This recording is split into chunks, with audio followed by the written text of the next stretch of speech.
મંડે mark crossword Rajiv મણિયારના પ્રણામને જય જીનેન્દ્ર. હમણાં August મહિનામાં હું હોંગકોંગ ગયો હતો. હોંગકોંગનું એરપોર્ટ બહુ જ બિઝી, એટલે જોયું ત્યાં આગળ તો ઘણા બધા લોકો હતા અને એમાંથી કોઈક ને કોઈક નેચરલી કંઈક ને કંઈક કરતું જ હોય. તો એમાંથી મેં જોયા તો કોઈક ચોપડી વાંચતું હતું, કોઈ નેચરલ છે કે મોબાઈલ આજકાલ વધારે હોય એટલે મોબાઈલ ઉપર કંઈક કરતું હતું, કોઈ લેપટોપ પર કામ કરતું હતું. પણ ઘણા બધા લોકો એવા હતા ને જેના હાથમાં એક નાની અમથી ચોપડી અથવા તો છાપવું હતું અને કંઈક એકાદ બે શબ્દ લખે ને પછી પાછા સ્ટોપ થઈ જાય. એટલે મને જરાક વિચાર આવ્યો કે જઈને જોઉં તો ખરું શું કરે છે. તો ઘણા બધા લોકો એવા હતા જે અમેરિકાનો હતા વધારે પડતા. એ લોકો બધા જે છે ને એ આ ક્રોસવર્ડ સોલ્વ કરતા હતા. એટલે મને એવો વિચાર આવ્યો કે ભાઈ આ આટલું ક્રોસવર્ડ સોલ્વ કરે છે તો ચાલો એના ઉપર થોડીક માહિતી કાઢીએ.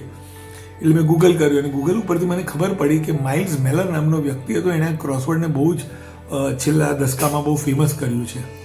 અને બન્યું હતું એવું કે એ ક્રોસવર્ડની પાછળની હિસ્ટ્રી એવી છે કે માઇલરના માતા ગુજરી ગયા હતા અને એમના પિતા થોડાક બહુ દુઃખથી ગંભીર રહેતા અને થોડાક અપસેટ બી રહેતા, હંમેશા સ્ટ્રેસમાં બી રહેતા. તો એને ખુશ કરવા માટે એને યાદ આવ્યું કે જ્યારે નાનો હતો ને ત્યારે એના પપ્પા છે ને ક્રોસવર્ડ સોલ્વ કરતા. તો એને વિચાર આવ્યો કે હું ભાઈ પપ્પાને થોડી ક્રોસવર્ડ બનાવીને મોકલું, કારણ કે એ તો યુરોપમાં હતા અને એના પપ્પા યુએસમાં હતા. એટલે એ યુરોપથી એને બનાવી અને એના પપ્પાને મોકલતો રહ્યો અને ક્રોસવર્ડ. અને એના પપ્પા ત્યાં આગળ ધીરે ધીરે ઘણા એમને ગમવા માંડ્યું અને સોલ્વ કરવા માંડ્યા.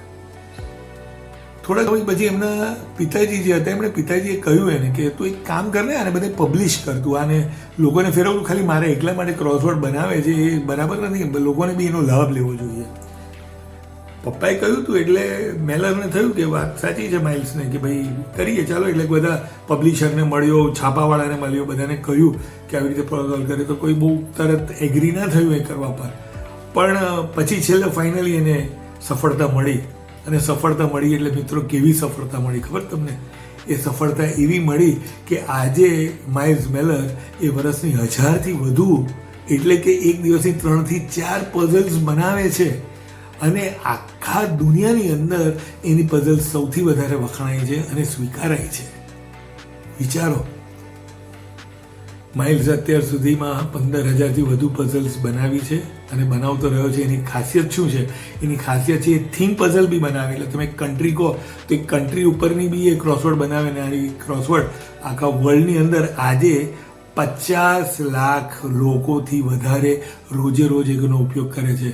તો મિત્રો આજે આ વાત કેમ કરી? કારણ કે આજે 8મી ડિસેમ્બર છે ને 8મી ડિસેમ્બર એ વર્લ્ડ ક્રોસવર્ડ ડે તરીકે ઉજવવામાં આવે છે. 8મી ડિસેમ્બર જ કેમ? કારણ કે આર્થર વ્યક્તિ હતો જેણે 1913માં પહેલી જ વખત એક ક્રોસવર્ડ પબ્લિશ કરી હતી.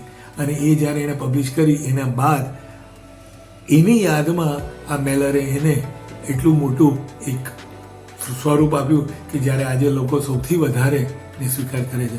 તો આજે 8મી ડિસેમ્બરે એક ક્રોસવર્ડ સોલ્વ કરો, કારણ કે એનાથી તમારું ભેજું પણ એક્ટિવ થાય છે, તમારો મેમરી પાવર વધે છે અને તમને કંઈક કર્યાનો સંતોષ પણ મળે છે.